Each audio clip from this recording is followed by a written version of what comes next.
షర్మిల తాజాగా నిన్ననే కొంచెం అగ్రెసివ్గా మాట్లాడిన అమ్మాయి ఇప్పుడు జాగ్రత్తగా దాన్ని సరిచేసుకుంది. చంద్రబాబు గారితో విభేదించడం ఇష్టం లేదు ఆమెకి. ఒకప్పుడు అంటే వాస్తవంగా రాజశేఖర రెడ్డి కుటుంబంలో ఈవిడ డిఫరెంట్. రాజశేఖర రెడ్డి ఏనాడు చంద్రబాబుని పాజిటివ్గా మాట్లాడాలి, జగన్మోహన్ రెడ్డి ఏనాడు చంద్రబాబుని పాజిటివ్గా మాట్లాడాలి. కానీ ఈమె చంద్రబాబు యొక్క పాజిటివ్నెస్ని అంగీకరిస్తూ, ఈవెన్ విజయమ్మ కూడా ఇదివరకు అంగీకరించేది కాదు.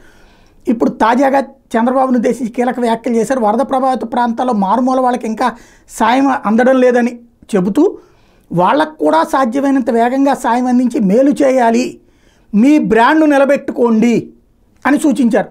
వరద ప్రభావిత ప్రాంతాల్లో మీరు నేరుగా పర్యటించారు, మేము సంతోషించాం.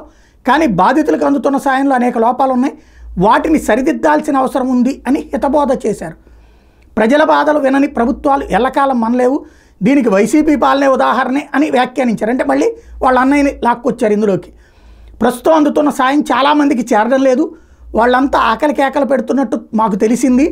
అందరినీ ఆదుకునేందుకు మీ అనుభవాన్ని ఉపయోగించి మీరు సేవ చేయాలని కోరుతున్నాం. మంచి పాలకుడిగా మీరు పేరుంది, దాన్ని నిలబెట్టుకోవాలని కోరుతున్నాం. ఇది ప్రతిపక్షంలో ఉన్నటువంటి వాళ్ళు ఇలా మాట్లాడగలిగితే నిజంగా అద్భుతం. ఇదే మొక్క కనుక జగన్మోహన్ రెడ్డి ఉన్నప్పుడు చంద్రబాబు మాట్లాడుంటే గ్రేటే.